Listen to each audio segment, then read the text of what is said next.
Bonjour à tous, bienvenue dans ce deuxième épisode de notre podcast Aliotop. Après Zlatan, qui faisait l'objet de notre premier épisode, difficile de faire aussi marquant, aussi charismatique, aussi fort comme personnage. On a fait ce qu'on a pu et on a trouvé Diego Simeone. Ole, ole, Cholo Simeone, tu equipo marca goles con tu fuerza vital. Ole, ole, Cholo Simeone, tú y tus jugadores. J'accueille pour cet épisode l'un des community managers du premier média francophone consacré à l'Atlético Madrid, Mohamed Naidjoul. Naidjoul, pardon. Tu me corriges si je prononce mal. Il n'y a pas de souci. Et je te laisse te présenter pour commencer. Ok, moi c'est Naedul. Donc je suis cofondateur et du coup community manager d'Atleti Francia. Donc c'est un média qui a été cofondé en 2018, en novembre 2018, après le sacre en Europa League et en Super Coupe d'Europe, avec Alex et Tim à qui je passe le bonjour. Donc on a 80 000 abonnés à ce jour sur Twitter et entre-temps on a créé d'autres plateformes avec Atleti Francia, donc un site web, on a une page Insta, un Twitch dans lequel on fait des lives d'après-match. On a également une chaîne YouTube dans laquelle on reposte les rediffusions et on fait quelques vidéos, donc notamment des vlogs au stade. Et voilà, donc je passe le bonjour à toute l'équipe. Je peux pas tous les citer parce que ça va être un peu très long, mais voilà. On reconnaît le fan de l'Atlético qui oublie pas ses coéquipiers. C'est ça. l'une des valeurs du club, effectivement. C'est ça. Donc la première question que j'aimerais te poser pour qu'on rentre dans le vif du sujet tout de suite, Ouais. c'est le premier souvenir qui te vient en tête quand on te dit juste Diego Simeone. Moi, le premier souvenir qui me vient en tête, c'est sûrement l'un des matchs qui m'a le plus marqué. En tout cas, c'est l'un des moments qui m'a le plus marqué dans la carrière de Simeone en tant qu'entraîneur. C'est le match retour contre le Bayern en 2016. C'était Ouais. en fin de match, je crois que c'était vers la 89e minute où son assistant, au moment de procéder au changement pour faire entrer Savic, il met un peu de temps et donc le Bayern joue vite et lui il s'énerve parce qu'il veut faire rentrer Oui. son défenseur parce Oui. que sinon il a peur qu'on se prenne un but et il tape sur l'épaule son assistant. Et moi c'est vraiment quelque chose qui m'a marqué parce que c'est vraiment la représentation même de Diego Simeone parce que déjà quand on regarde le contexte du match, c'est dans un terrain hostile, à l'Allianz Arena, on perd 2-1, mais on est quand même qualifié avec le but à l'extérieur. Donc c'est quand même un exploit qu'on réalise avec une équipe qui était quand même assez modeste. Parce que de base, c'est une équipe où on n'a pas beaucoup d'argent pour recruter, mais c'est Diego Simeone qui, lui, a fait de cette équipe un réel bijou avec tous ses soldats, etc. On est qui d'accord, c'est le parviennent match où Griezmann se retrouve en face à face avec Neuer. C'est ça, ouais, qui tue littéralement Neuer en face à face. T'as l'énorme envergure de Neuer. Ouais, c'est ça, et- il s'étale les jambes et les bras, mais il arrive quand même à trouver un petit trou de souris entre ses... Je crois qu'il parties croise des corps. premier poteau. C'est ça, ouais, sur une passe magnifique de Fernando Torres. Et Ok. donc voilà, dans ce contexte-là où il réalise un exploit incroyable contre le Bayern, donc sa passion, et donc voilà, son amour du foot fait que il est tellement pressé, même si bon, c'est une manière différente d'exprimer son amour pour le foot, mais voilà, la passion fait que ce jour-là, il était en transe, il a failli se battre contre Ribéry, et là, il embrouille son assistant parce qu'il ne lève pas le panneau assez rapidement. Ok. Donc voilà, c'est ça la première image qui me vient de Diego Simeone quand je pense à lui, quoi. Ok, on en parlera plus longuement du caractère justement exceptionnel de Simeone. C'est vrai qu'il aborde pas le foot de la même manière C'est ça. que les autres. Ok, bah si je devais répondre moi aussi à la question, Ouais. moi ce qui me vient en tête c'est le moment où il montre ses cojones contre la Juve. Je Ouais, crois que ça- c'était le match aller au Ouais. Metropolitano, victoire 2-0. Ouais. J'ai fait quelques recherches par rapport à ce geste et je crois que c'était justement par rapport à la composition qu'il avait C'est décidé ça, d'aligner. ouais. Parce que beaucoup font l'amalgame en croyant que c'est contre les supporters de la Juventus ou Ronaldo, mais pas du tout. Bah, du coup, je te laisse expliquer. Oui, voilà. Mm. Enfin, je connais pas plus en détail, Mm. mais c'est surtout la compo qu'il a décidé d'aligner. Il s'est fait critiquer par rapport à ça. Ouais, Et pour vu que le un score, rendement assez défensif, etc. c'est ça. Parce qu'on sort de matchs assez mauvais. Ok. On avait fait, il me semble, 1-0, je sais plus, je crois que c'était contre le Rayo Vallecano sur un but de Griezmann qui a été contré par 3 joueurs avant. On faisait match nul à Ok. domicile juste avant. Et donc c'est pour ça qu'il s'est fait beaucoup critiqué par rapport à ses choix. Et donc c'est pour ça qu'il a décidé de montrer ses couilles à nos propres supporters pour leur dire ouais, moi je D'accord. porte mes couilles dans un si gros match contre la Juventus qui était à cette époque-là favorite pour remporter le titre parce qu'il venait de recruter CR7, etc. Donc Ok. Mais Voilà. justement, en écrivant la vidéo sur Simeone, Mm. par rapport à ce côté je montre mes couilles quand je montre aux autres que j'avais raison, Mm. en fait, j'ai l'impression que Simeone a toujours aimé être dans la difficulté Mm. pour prouver aux autres que. Enfin, tu verras, on en parlera tout à l'heure de sa carrière de joueur aussi. Mhm. C'est quelqu'un qui fondamentalement aime Mm. souffrir. Oui. Oui, Tu oui. vois, c'est un rapport un peu bizarre à la performance. Il faut que je souffre pour gagner, ouais. pour gagner. Ouais. Tu vois. Ouais, c'est drôle parce que même des joueurs comme Luis Suarez par exemple, il est arrivé à l'Atlético, c'est différent du Barça. Enfin, je pense que tu connais très bien Oui. vu que tu es supporter toi-même du Barça.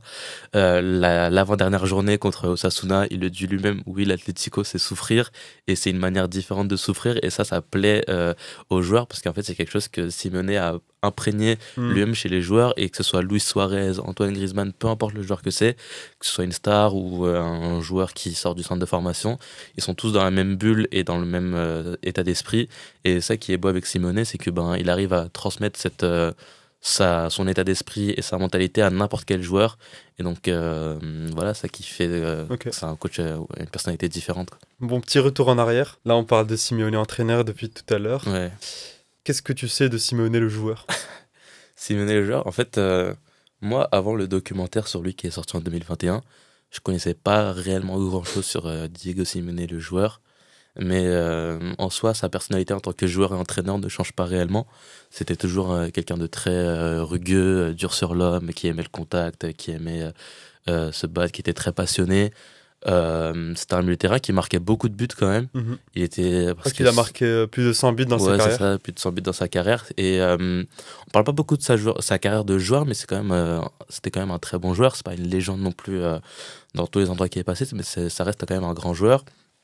Il a gagné 2 Copa América, il me semble. Oui.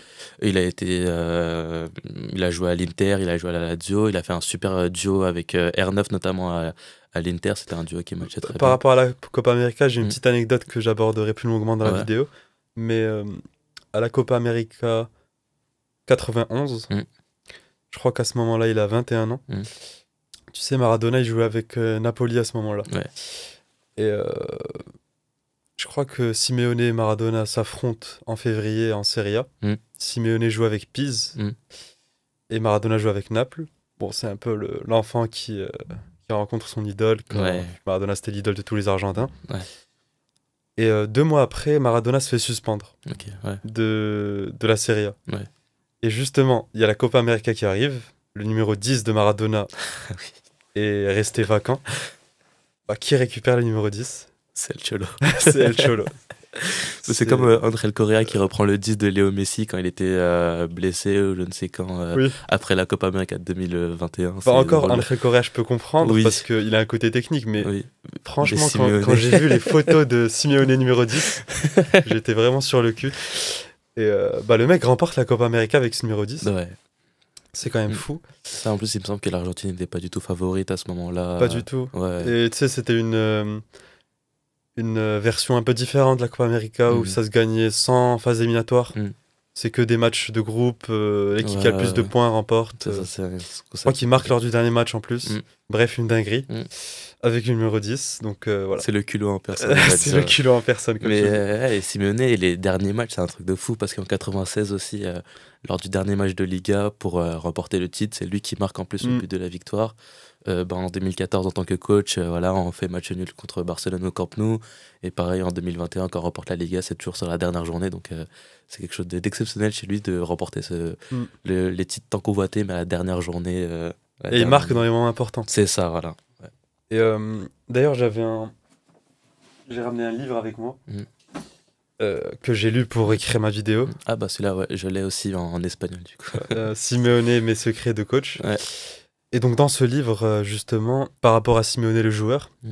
il y a une phrase qui m'a marqué. Il dit que s'il y avait un lien entre Simeone le joueur et Simeone l'entraîneur, c'est que à chaque fois, j'ai gagné des titres avec des équipes qui n'en avaient pas gagné depuis longtemps. Ouais. Justement, par rapport à ce côté-là. Ouais. Je crois qu'il y a Estudiantes avec lesquels il remporte la Primera Division. Mm. Il y a la Lazio qui n'avait pas remporté le championnat depuis... Ouais, depuis, de coupe. De Ouais, coupe, pardon. depuis une trentaine d'années, je Des crois. fois, il me semble. voilà. Il y a l'Atlético quand il arrive en 2011, il y a l'Atlético en 96, la Liga. Ouais, le doublé en Liga Copa, ouais. Ouais. Voilà, c'est marrant de voir que c'est quelqu'un qui... Ouais, ça reste quand même un winner, même si, bon, on en reviendra peut-être plus tard, mais les gens disent qu'il manque d'ambition.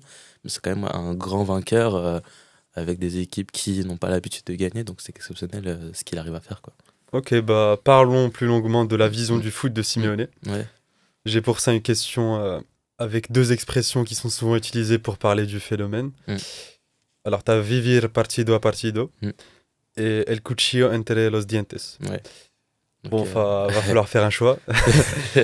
Pour toi, c'est... Bon, je vais les traduire quand même en français. Vas-y. Vivre match après match et jouer le couteau entre les dents. Ouais. Quelle expression va le mieux à Simeone selon toi? Moi, je pense que c'est partido a partido. Ok. C'est une phrase qu'il répète sans cesse, surtout en 2021 quand on remporte le titre. C'était une Liga super serrée. Il y avait Madrid, il y avait Barcelone, il y En avait plein Séville en Covid et plus. tout. Ouais, c'est ça. Barcelone qui mettait une pression de malade avec l'équipe de Coman qui était en feu. Mettait des 5-0, il me semble, à la Real Sociedad qui elle-même était exceptionnelle. Le Real de Zidane qui gagnait tous ses matchs. Et puis Séville qui était dans une forme étincelante. Et Diego Simeone qui, lui, avait une équipe qui était assez décimée par du coup le Covid et les blessures. Et qui voyait son avance fondre petit à petit. Mais lui qui répétait sans cesse de dire ouais, partido à partido, on vit match après match. Même si on affronte le Real dans 2 semaines, là, le match contre Cadiz, du coup, on se concentre sur Cadiz. Même si on joue contre une des 3 en Copa del Rey, on se concentre sur ce match-là et on voit les choses petit à petit. Donc, ouais, la Liga, peut-être qu'on est premier, etc. Mais on regarde le match d'après et la Liga, on verra ça plus tard. Et c'est pas un manque d'ambition, c'est justement on regarde le match d'après et si on gagne le match d'après, on regarde celui d'après, etc., etc. Et cette forme de vivre fait que peut-être qu'on pourra gagner le titre ensuite. Parce que c'est pas en visant les 96 points que tu vas réussir à gagner le titre, c'est en visant déjà les 3 points contre cet adversaire-là, puis les autres 3 points, puis les autres 3 points, puis les autres 3 points. Et c'est cette manière-là dont il revoit le football. Puis après, el cuchillo entre los dientes, c'est également une autre façon de voir le match. C'est surtout contre les grosses équipes où voilà, tu joues couteau entre les dents. C'est peut-être une manière différente aussi de voir le football parce que voilà, contre Barcelone, contre Paris, il a entre guillemets refusé le jeu. Mais finalement, c'est lui qui s'en sort avec les 3 points. Couteau entre les dents, il est sorti voilà, à Paris, à Barcelone et il a réussi à renverser le match qui était difficilement gagnable, surtout à Barcelone Barcelone était dans une mauvaise phase, mais Paris c'était un peu plus compliqué, dans un terrain dans lequel il avait jamais joué, qui était surdominé. J'ai l'impression que c'était pire que contre Barcelone et qui finalement s'en sort avec les 3 points. Donc, voilà. Et selon toi, est-ce qu'il y a un style de jeu de Simeone à proprement parler? Ou comme tu dis, c'est quelqu'un qui s'adapte à l'adversaire, qui est capable de complètement Ouais, c'est laisser le ballon contre une grosse équipe, par exemple? ouais, c'est ça. Parce que franchement, des fois, je vois que l'Atlético gagne avec des gros scores en Liga ou en Copa dernièrement 5-0. Ouais. Est-ce qu'il y a quelque chose qui reste immuable entre les deux façons de jouer, celle contre les petites équipes et les grosses? En soi, c'est 2 approches différentes de jouer. Et je sais même pas si je lui en veux de jouer de cette manière-là contre les grosses équipes, de vouloir entre guillemets refuser le jeu, de défendre bloc bas, etc. Parce que au final ça marche. Et donc je lui en veux pas, mais oui, c'est vrai qu'il y a 2 façons de jouer au football avec Simeone. Il attaque beaucoup plus quand c'est une équipe qui, elle, du coup, elle défend, donc il est obligé de garder le ballon. Et ça a double tranchant parce que quand l'efficacité ne suit pas, et ben forcément après il se casse les dents parce que c'était le cas contre les Ganes. On avait le ballon, on avait des occasions, mais Dmitrovic a totalement refusé qu'on marque un but et puis on a tapé 3 fois le poteau. Donc ça fonctionne comme ça peut ne pas fonctionner. Et, parce qu'on a pu gagner donc 6-0 contre Prague, 5-0 contre Valladolid, 4-0 ou 5-0 je sais plus contre Elche. Donc ouais, c'est 2 manières de voir le football et je trouve que c'est dommage que les gens le réduisent au fait de passer son temps à défendre parce que factuellement c'est faux. Il y a un tweet qui me vient en tête, je sais plus si c'est d'Atleti Francia ou d'un autre compte, un tweet supprimé qui est souvent sorti pour, Oui, c'était nous, c'était pour, nous. tacler Oui, les fans de l'Atlético. oui. Le tweet, c'est pourquoi on joue En bloc bas contre une équipe de 4ème division. Ouais. Non, mais c'est vrai que. Il faut que tu m'en dises davantage sur ce match. Qu'est-ce qui s'est passé? Bah, c'est vrai que. Bah, en plus, c'était le premier tour de Copa del Rey en 2022-2023. Ok. C'est vrai qu'on était dans une mauvaise phase à cette période-là. C'est l'année où on sort contre Leverkusen. Oui, on fait match nul contre Leverkusen chez nous, qui fait qu'on est éliminé en Ligue des Champions dès les phases de poule. Bah ouais, c'était une petite phase, c'était une petite séquence sur tout le match, mais en soi, on avait dominé le match. Mais c'est vrai que ça nous a surpris le fait qu'on soit en bloc bas contre une défense et qu'on se fasse dominer sur ce match-là, alors que bah, en soi, on menait 2-0, donc c'était pas si grave que ça. Mais ouais, bah, c'était l'une des seules années, je pense, où Diego Simeone était réellement remis en cause sur sa saison. Peut-être qu'on en reparlera. Mm. Dans le vlog, n'importe quoi, dans le podcast. Mais voilà, On peut ouais. faire c'est un vrai. vlog si tu veux, en Metropolitano. C'est déjà fait, t'inquiète pas, mais peut-être que si t'as envie, on le fera une J'y autre suis fois. déjà allé. Ah oui? J'avais vu. C'était contre le dernier de Liga, victoire. Attends, c'était qui le dernier de Liga l'année dernière? Je sais pas si t'as un C'était souvenir. Almeria, je crois. Ouais, contre Almeria. Ok, ouais. Beau match. Je Mm. crois que c'était une victoire 3-0, un truc comme Mm. ça. Ou 3-1. Mais ouais, du coup, c'était quoi? C'était en après-midi en Liga? Ouais, Ah, mais du coup, t'as pas connu les grosses j'ai pas, soirées. j'ai pas connu la grosse ambiance non Ouais. plus. C'était victoire. Victoire 2-1. À 2-1. de Oui, l'Atlético. je crois que je me rappelle. C'était Correa et Morata qui Correa, marquent. Morata, et Ouais. en seconde période, vous aviez souffert, mais Oui. ça a tenu. Et je crois que Griezmann, il marque un but hors jeu en plus. Moi, j'avais passé une grande partie du match à voir Simeone Ah ouais. faire son show sur le Oui, banc. c'est ça. Je trouvais ça fascinant. Ouais, c'était fascinant, ouais. En fait, je trouvais qu'il avait un rapport de chef d'orchestre par rapport au Mm. public. Ouais, c'est C'est vrai. lui qui gère le tempo. Ouais, que ce soit de l'équipe ou du public. Ouais. Et je trouve ça magnifique, Il moi. gère le public. C'est l'un des seuls qui a vraiment fait ça, en fait. Après, c'est compliqué aussi pour les autres coachs parce ils ont pas cette longévité qu'a Simeone. Ils n'ont pas ce rapport avec, Ouais, avec le public, l'afición. etc. Ouais. Ouais, du coup, pour revenir au sujet de tout à l'heure, oui, en soi, Diego Simeone a une approche défensive assez particulière, mais je trouve qu'il ne faut pas non plus le rabaisser qu'à ça, parce que oui, il le fait contre les grosses équipes, ça fonctionne pas, mais contre les petites équipes, il joue un football différent, mais je peux comprendre que les gens puissent avoir cette vision-là, parce que l'Atlético, c'est pas un club qu'on regarde tous les jours si on ne supporte pas l'Atlético, mais c'est vrai que contre les grosses équipes, on joue de cette manière-là, donc je peux comprendre que les gens ont une vision assez caricaturée de l'Atlético et du style de jeu de Simeone. Ok. Voilà. Parce qu'en tant que supporter du Barça, je peux Ouais. te dire que C'est le yin et le yang, quoi. le match, oui, ces deux clubs qui s'opposent de ce point de vue. Ouais. Et le dernier match au Montjuïc, la défaite 2-1, Mm. j'ai rarement été autant dégoûté par un match de foot. Est-ce que en tant que fan de l'Atlético Mm. depuis 12 ans, Mm. 13 ans presque, Ouais, 13 ans, ouais, bientôt. est-ce que gagner ce genre de match te procure un plaisir encore plus grand que un match contre un petit de Liga où tu gagnes 5-0? Oui, franchement, oui. C'est magnifique de nous voir gagner comme ça, parce que j'ai l'impression que contre les grosses équipes, en plus, on gagne que de cette manière-là. On souffre, mais au final, on gagne. Contre vous, la joie, elle était incroyable. En plus, enfin, c'est pas des vidéos de moi, mais quand tu regardes les Peña, etc., des autres pays, la manière dans laquelle ils célèbrent ce but de Sorloth et tout, je me dis, c'est incroyable. Surtout qu'en plus, il y a une saveur différente contre vous, parce qu'on n'a pas gagné chez vous. Enfin, Simeone, il a jamais gagné chez vous. Il a gagné la Liga, même si c'est un match Ouais, nul. c'était un match nul, mais on n'a jamais gagné C'était contre une vous. défaite. Pour... Ouais, ouais, je comprends totalement. Mais on n'a Ouais. plus gagné chez vous depuis 2006, sur un but de Torres, il me semble. Donc ouais, c'était une... Ah ouais, depuis tant que ça. Ouais, depuis 2006, il y a la plupart de tes followers, je pense, et des miens qui n'étaient même pas nés. Oui. Donc c'est un truc de ouf, c'est la première victoire depuis 18 ans. 19 ans chez vous.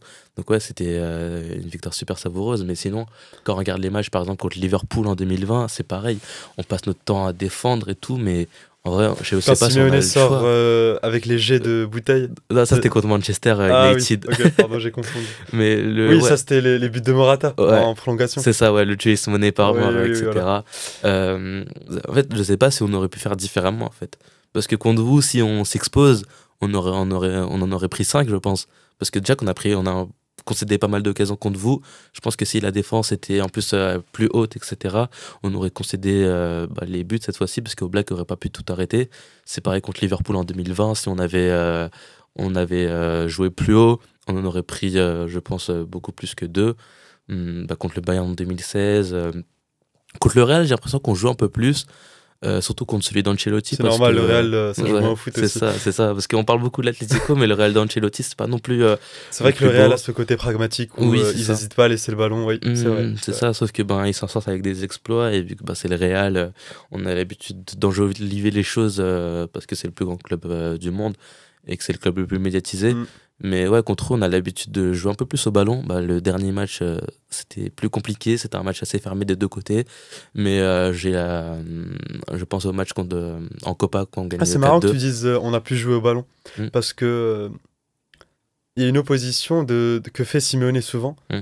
entre jouer au foot et jouer au ballon. Ouais. On entend souvent dire que l'Atlético joue pas au foot, il refuse le foot. Mm.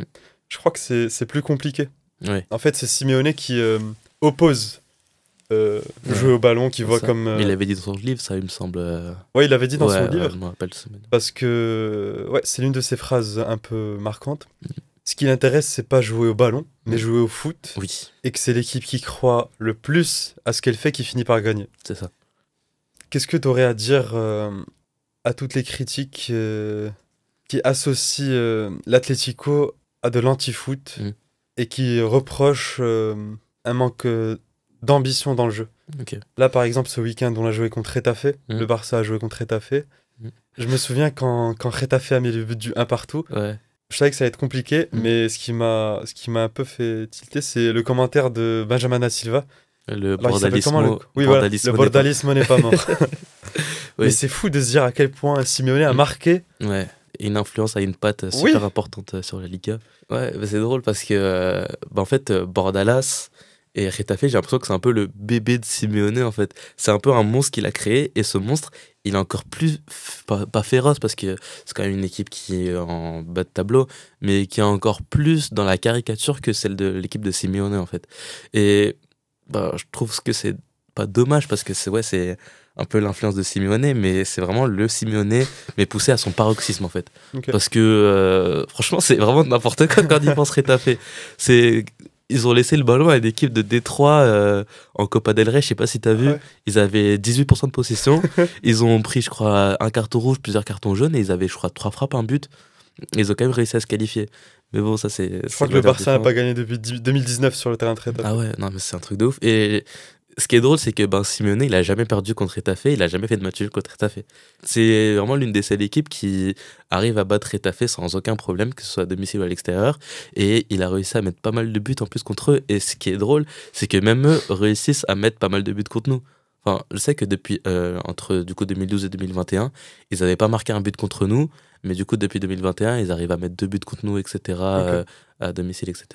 Mais sinon, pour en revenir du coup au style de jeu de l'Atlético, en vrai, c'est bien d'avoir quand même pas mal de styles de jeu et de pas se fixer à un style de jeu de beau football, etc. Et que c'est cool d'avoir de la pluralité dans un football qui commence à être de plus en plus robotisé.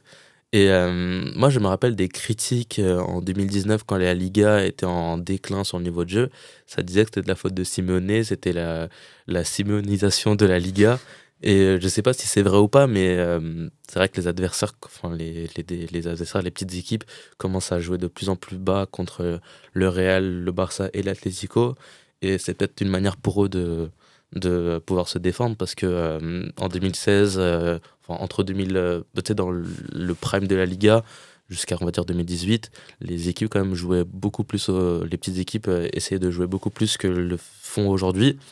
Et je sais pas si c'est l'influence ou la patte de Simeone, mais c'est vrai que la Liga, les petites équipes en tout cas, essaient de jouer beaucoup plus bas. Et en soi, elles arrivent à avoir de résultats parce que quand on regarde les nombres de victoires du Barça, du Real, de l'Atlético en 2016, 2017, 2018 et aujourd'hui, on voit que elles perdent et font beaucoup plus de matchs nuls aujourd'hui qu'elles le faisaient avant. Je sais pas si c'est un déclin de ces 3 équipes-là ou si c'est le fait que les petites équipes arrivent à obtenir plus de résultats du fait de leur style de jeu. Mais en tout cas, c'est peut-être l'influence de Simeone là-dessus. Et c'est pour moi, en tout cas, Diego Simeone fait partie du top 3 des plus grands entraîneurs de la Liga. Je sais pas s'il est top 1, ça... Je crois que c'est le mieux payé en tout cas. Ouais, le mieux payé, oui, c'est une certitude, mais celui qui a le plus d'influence et celui qui a le plus marqué la Liga, peut-être oui, mais je saurais pas vous le dire, parce que moi, j'ai une affection particulière pour Diego Simeone, mais après ça, je je suis peut-être pas objectif là-dessus, mais je sais pas, c'est peut-être à réfléchir au nom de toute la communauté de la Liga. voir son Simeone, c'est influence. quelqu'un qui te touche avant Oui, tout, particulièrement. Oui. émotionnellement. Émotionnellement, oui. Et je sais que sans lui, je serais sûrement pas supporter de l'Atlético. Et c'est peut-être pareil Ah oui, à pour. ce point. Oui, et c'est peut-être pareil pour toute la communauté Atlético aujourd'hui. Parce que, en fait, ce qui nous a rapprochés de l'Atlético, c'est pas spécialement le style de jeu ou quoi. C'est vraiment. Il y a une identité autour du club. Mm. Le fait de se donner à fond, la grinta, etc. Qui fait que tu t'attaches à ce club très rapidement, en fait, quand tu ne suivais pas le foot de base. Je sais que le Barça, c'est le style de jeu, surtout qu'il y a beaucoup de gens qui ont commencé à suivre le Barça depuis Guardiola ou Luis Enrique. Du coup, tu te dis, waouh, c'est un jeu super beau à voir. Et donc, tu commences à t'attacher à cette équipe-là, à ces joueurs. Et c'est pareil pour l'Atlético de Diego Simeone, qui, tu vois la manière dont il défend, la manière dont il se donne, la manière d'attaquer, même à la 90e minute, les joueurs se donnent à fond. Tu dis, mais ah ouais, en fait, cette équipe-là, elle est vraiment spéciale. Et moi, il y a une image qui me vient en tête. D'ailleurs, il y a ActuFoot qui l'a republié ce matin. C'est le repli défensif des joueurs de l'Atlético après une perte de balle contre le Lokomotiv Moscou en 2019. Je sais pas si tu as l'image en tête. Où c'est Morata qui perd la balle devant la surface du Lokomotiv. Et il y a tous les joueurs qui lâchent un sprint en direction de notre surface de réparation pour venir défendre. Et tu vois que le premier à vouloir courir et se donner à fond, c'est Diego Costa. Et donc tu te dis, ah ouais, en fait cette équipe là elle est vraiment différente des autres, et c'est pour ça que il y a une attache particulière des supporters de l'Atlético, et c'est pour ça qu'on dit que no lo pueden entender, donc ils ne peuvent pas comprendre. En fait, c'est super difficile d'expliquer l'amour qu'on ressent envers l'Atlético, et même moi là j'essaie de t'expliquer, mais je sais pas si j'y arrive réellement en fait. Et donc voilà, en fait. C'est pour ça que au-delà du style de jeu, il y a tout un truc autour de l'Atlético qui fait que j'aime ce club, et je peux comprendre que les gens n'aiment pas le style de jeu, mais en fait il faut s'intéresser vraiment au fond de l'Atlético pour pouvoir comprendre ce qu'est le club et pourquoi on aime ce club en fait. J'aimerais bien que tu me parles un peu plus de la communauté Atleti sur les réseaux, Ouais. sur ce que c'est de gérer une communauté qui supporte un club. En vrai, c'est quand même pas mal difficile parce que l'Atlético de base, c'est pas un club qui est vraiment aimé du public français. Donc on prend un peu pour le grade de l'Atlético, donc on se fait beaucoup insulter, donc déjà par les supporters adverses, que ce soit en DM ou par message, mais en vrai ça je passe un peu outre parce que je me dis c'est pas grave, je les calcule pas. Mais sinon dans la communauté, on va dire qu'il y a deux phases de la communauté. Il y a les plus anciens, donc qui nous suivent depuis le début, avec qui on a construit Atleti Francia, parce que de base c'est un truc qui part d'un groupe de supporters d'Atlético qui aujourd'hui on est presque tous amis de longue date. Et en fait ça part de là, et entre 2018 et 2022 il y avait une communauté avec qui on était vraiment très proches. Et donc aujourd'hui, il y a une deuxième entre guillemets communauté qui aujourd'hui a beaucoup plus de place dans la communauté Atlético, et qui n'a pas réellement d'affection pour nous, et qui même peut-être nous aime pas, je sais pas.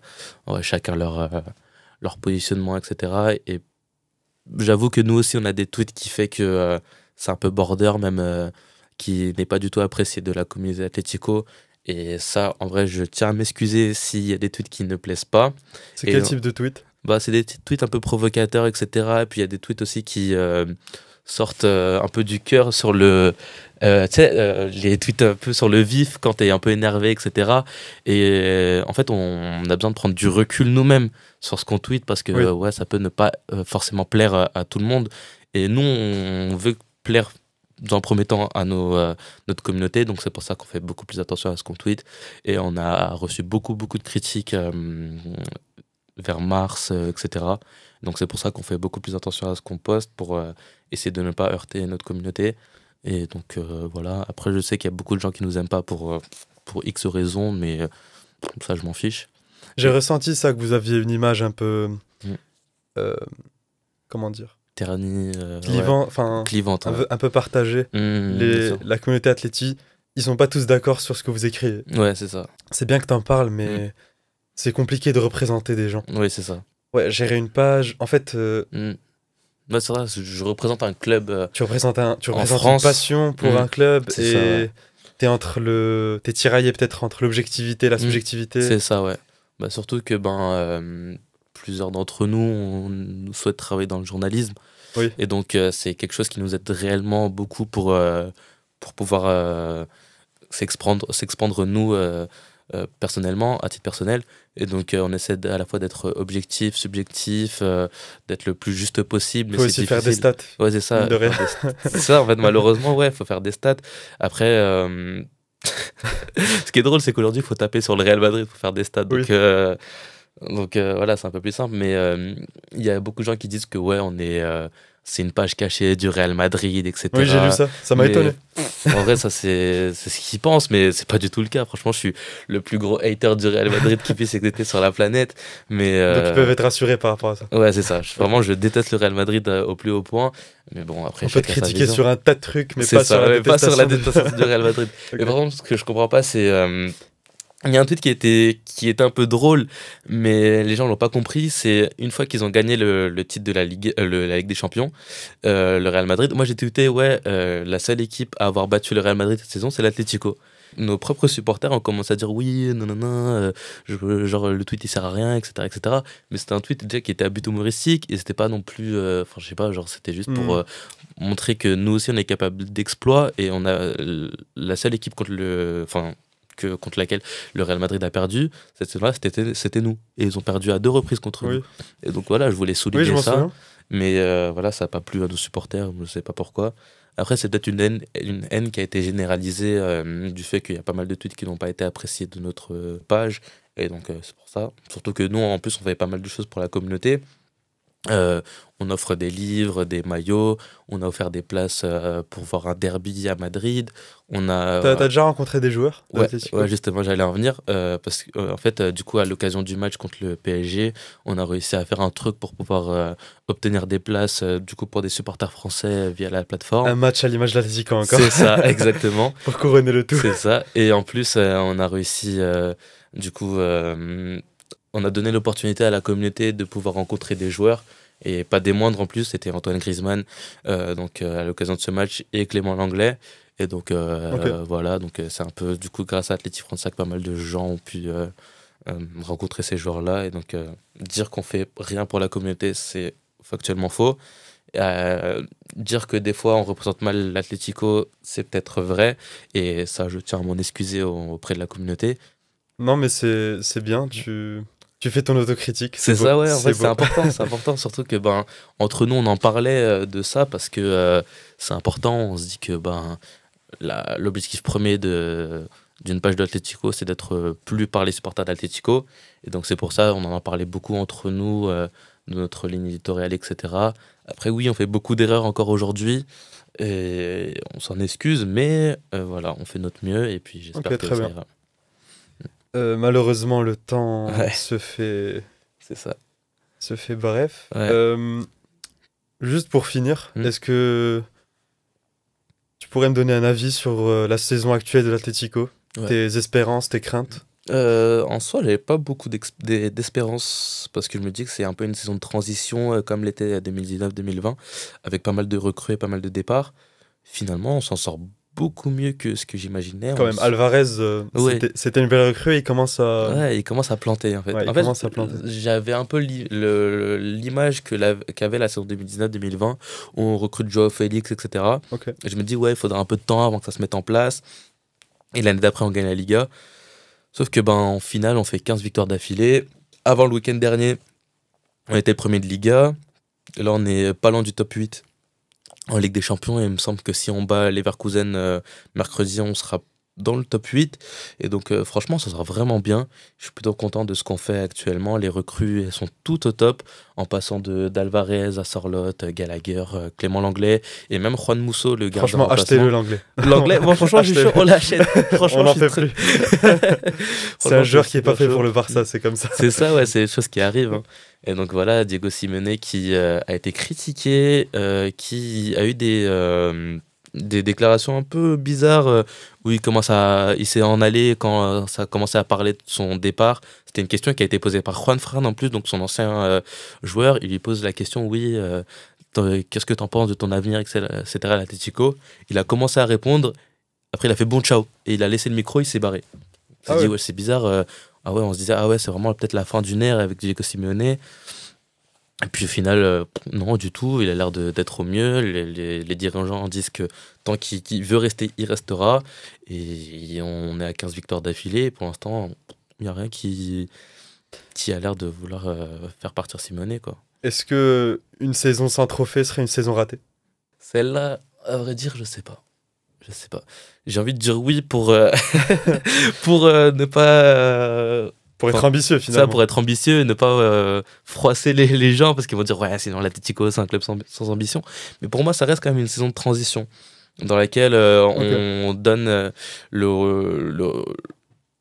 le rôle de leader d'attaque à Alvarez. C'est un peu le passation de pouvoir entre Griezmann et Alvarez. Parce que Griezmann, il n'est pas au top de sa forme, même si les stats disent autre chose. Et Alvarez, lui, commence à monter en puissance. Il a 24 ans, 25. Ouais, 24 ans, 25 ans. En fait, il avait le même âge que Griezmann quand il venait de signer à l'Atlético. Et il réalise un meilleur début de saison que Griezmann lors de sa première saison. Okay. Donc je me dis que le passation de pouvoir, lui, est en place. Et que Diego Simeone fait en sorte que ça se passe bien de ce côté-là. Et puis Griezmann commence à décliner fortement. Même si, bon, ça se voit pas plus que ça au niveau des stats. Et même sur le terrain, il est capable de faire de la magie. Mais il y a des matchs où vraiment il est totalement absent. Et donc contre Paris notamment, on l'a pas vu du match. Et qui à la fin te sort une passe venue de nulle part pour rentrer le Correa. Et donc c'est ça. Griezmann, la plus grosse légende d'Atlético au XXIe siècle? 21e siècle? Non, parce qu'il reste Diego Simeone toujours, mais le plus grand joueur de l'Atlético au 21e siècle, peut-être, il y a quand même Oblak, Fernando Torres. J'ai pensé Oblak. C'est ça, parce qu'en fait on parle beaucoup de Griezmann, mais Gabi, Oblak, Koké, Gabi, Koké, Godin, ouais. Vous avez Godin, eu des c'est légendes. mon joueur préféré, Vous en avez en plus, ouais. C'est ça. On n'en parle pas beaucoup d'eux en termes à l'international, mais chez nous, c'est quand même. Felipe Luis. C'est ça, ouais. Oh, putain, quelle équipe. Non, franchement, l'Atlético, on peut critiquer le style de jeu parfois anti-foot, anti-romantique, mais c'est une équipe dont on se souviendra. C'est ça, ouais. Moi, c'est une équipe qui m'a marqué, même si j'ai pas trop d'affinité en termes de jeu. C'est ça, en fait, on se rappellera d'eux, ouais. Et puis quand une équipe va défendre, c'est ça, comme tu l'as dit tout à l'heure, on amènera toujours à Diego Simeone. On fait, ah ok, ouais, il joue comme l'Atlético Simeone, etc. Alors qu'en soi, le tactique, le football défensif, c'est quelque chose qui a toujours existé et qui existera toujours. Mais il a une manière un peu différente de l'amener. En fait, c'est son Atlético à lui, quoi. C'est son équipe de jeu, c'est son style de jeu, c'est sa personnalité qui retransmet via son football. Et c'est même sa personnalité de footballeur qui est retransmise. Parce que on n'en a pas parlé tout à l'heure, mais une de ses actions marquantes en tant que footballeur, c'est du coup ce qui s'est passé avec David Beckham. Forcément, c'était en Coupe du Monde 98, il me semble, où vicieux comme il est, il arrive à le sortir de son match et lui donner un carton rouge. Et c'était arrivé avec Romario aussi. Oui, avec Romario. Un spécialiste ouais, c'est ça, c'est un vicieux. Je crois qu'il a eu 3 cartons rouges dans sa carrière, lui. Ouais. C'est un truc de fou. Il en a provoqué des dizaines. Il en a provoqué des milliers. Et c'est vraiment son football à lui qui retransmet sur cet Atlético. Et moi, ça me passionne en fait sa manière de jouer parce que sa manière d'entraîner. En fait, c'est sûrement l'un des coachs qui aime le plus le football, malgré le fait qu'on puisse dire qu'il déteste le football et la manière de jouer. C'est l'un des coachs les plus passionnés. Et il y a un commentateur arabe dont j'ai plus le nom qui disait que le City a l'argent, le Real, le Barça, le Bayern a les stars, le football, etc. Mais Simeone, lui, a la passion. Et malgré tous les joueurs, tous les stars qui sont passés chez lui et que ses adversaires ont, il arrive toujours à s'en sortir lui et à placer l'Atlético parmi les grands d'Espagne et un grand d'Europe. Tu lui mets 11 bâtons, il arrivera à t'en faire des arbres en fait. Et du coup je me dis que c'est pour ça que c'est l'un des plus grands coachs de l'histoire. Je sais pas où on le placera à la fin de sa carrière. Il lui manque peut-être une Ligue des Champions pour pouvoir le mettre parmi les plus grands. Il entraînera peut-être l'Argentine. Ouais, l'Argentine peut-être un jour, peut-être l'Inter aussi. Ouais.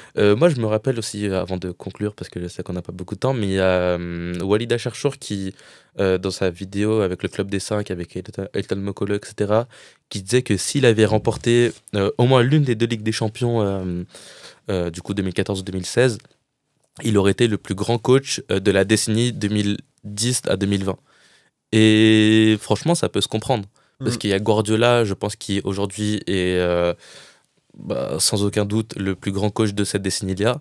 Mais si Diego Simeone avait remporté ne serait-ce qu'une de ces 2 Ligues des Champions perdues, on l'aurait Oui, c'est vrai. classé parce que en fait, ce qu'il a fait, il a pris l'Atlético qui était mal classé, Non, oui, c'est vrai, avec je suis d'accord. un budget assez limité, avec pas de grandes stars et en Deux faire Europa League, une ouais, Liga, ça, 2 c'est finales ça, Ligue des Champions. Ouais, c'est ça, je suis ouais. d'accord.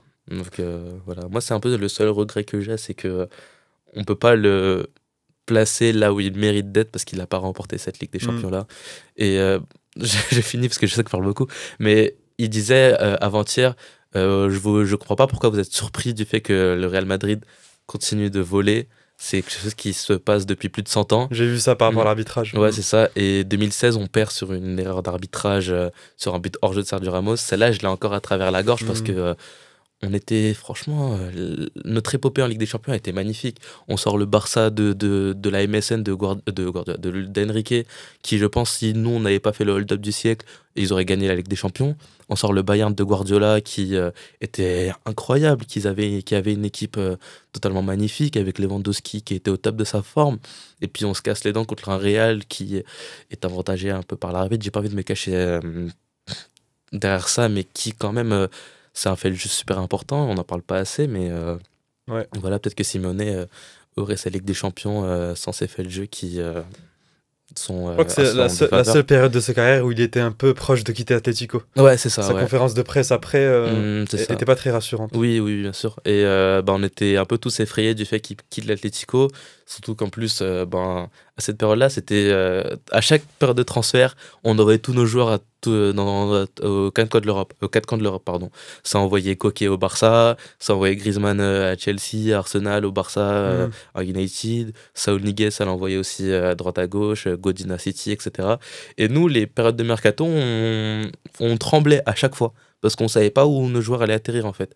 Et donc c'est aussi l'une des forces de cet Atlético-là, c'est qu'on a réussi à garder tous nos joueurs et à avoir une identité et d'avoir une structure très solide parce que nos joueurs ont été quand même très fidèles au club toutes ces longues années. Et en 2019, avant d'entamer le match contre la Juventus, il y avait une stat qui est sortie, c'est que tous les joueurs qui étaient sur le terrain, dans le 11 titulaire, étaient tous là au moins depuis 5 ans, il me semble. Que ce soit Costa qui était titulaire, était là Incroyable. depuis 2013, 2012, il me semble. Griezmann. Je crois que le seul, c'était Rodri. Et je sais même pas s'il était titulaire à ce moment-là, en fait. Et donc, c'est ça qui était magnifique un peu dans cette équipe-là. C'est que ils étaient tous. Il y a une fidélité envers l'Atlético qui est magnifique. Par exemple, Oblak, il est encore là depuis de longues années, alors qu'il aurait pu partir faire carrière dans un autre club et d'être considéré comme l'un des meilleurs gardiens du monde, si ce n'est le meilleur gardien du monde, avec le trophée Yashin qu'il aurait pu gagner. Et je trouve ça magnifique. Après, oui, l'herbe n'est pas plus verte ailleurs. Lucas Hernandez a eu du mal au Bayern parce qu'il s'est beaucoup blessé. Philippe Luis est parti, il est revenu. Diego Costa, pareil. Griezmann, le premier qui s'est cassé les dents au Barça. Et donc, voilà, en fait. Arda Turan aussi, ça c'est vraiment malheureux parce que c'était un C'est pas joueur facile de magnifique. quitter l'Atlético. C'est ça, ouais. En fait, t'es tellement formaté un style de jeu que c'est pas forcément facile de partir. Je pense que et de même se quand tu trouver ailleurs. supportes l'Atlético, c'est pas facile non plus Hmm. de penser à autre chose. C'est ça. Et puis, ouais, c'était difficile de suppléer de nombreux départs. Rodri, on l'a toujours pas remplacé. Et je suis super content pour lui qu'il puisse s'épanouir. Et puis moi, je le pense sincèrement quand je dis que le ballon d'or qu'il a remporté, c'est du Guardiola, mais c'est aussi du Simeone. Oui. Parce que Rodri, oui, bien Oui, sûr. on il parle a pas été- assez de l'influence qu'a eu Simeone dans Ouais, sa sur carrière. Rodri Absolument. lui-même le dit, l'Atlético a un fort impact sur sa carrière et Guardiola aussi, et c'est vraiment un bon match, surtout pour un milieu comme lui, d'avoir à la fois la patte de Guardiola et à la fois la patte de Simeone. Ça fait le joueur qu'il est aujourd'hui et moi je trouve ça magnifique. Et dernière chose peut-être, Griezmann quand il a remporté la Coupe du Monde, la première chose qu'il a fait en arrivant au vestiaire, c'est il a appelé Diego Simeone en FaceTime et il a dit ouais regarde la Coupe du Monde, si on l'a remporté c'est en grande partie grâce à toi et je tiens à t'en remercier. Et vraiment je trouve C'est cette très beau. phrase magnifique parce que les joueurs ont une attache particulière envers Simeone parce que c'est quand même grâce à eux que certains joueurs sont là où ils sont aujourd'hui. Et 2018 c'est vraiment en fait, cette période-là, entre 2018 et 2020, c'est vraiment une période très simeonesque parce que de nombreuses équipes gagnent grâce à un style de jeu défensif dont l'équipe de France en 2018, qui je trouvais s'inspirait beaucoup du jeu Oui. de l'Atlético. C'était Griezmann qui était au cœur du jeu et en fait c'était la patte de Simeone qui a été retransmise par Griezmann qui fait que la France a remporté cette Coupe du Monde là. Donc pour moi oui c'est la Coupe du Monde de Deschamps mais c'est aussi la Coupe du Monde de Diego Simeone. Et donc voilà. Merci beaucoup Mohamed. De rien. C'était un plaisir d'avoir cet échange. De rien, de rien. J'ai rarement eu des discussions avec des fans de l'Atlético. On n'en trouve pas partout. Ouais, c'est rare. C'est rare, mais merci beaucoup pour cet échange. Merci à toi de m'avoir invité ici. Moi, Avec ça fait plaisir. grand plaisir que je suis venu ici. C'était super cool en tout cas. Voilà. À la prochaine. À la prochaine, merci beaucoup.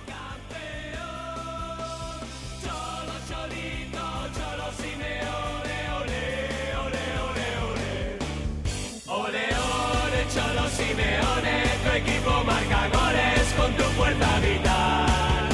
Ole, ole, Cholo Simeone, tú y tus jugadores.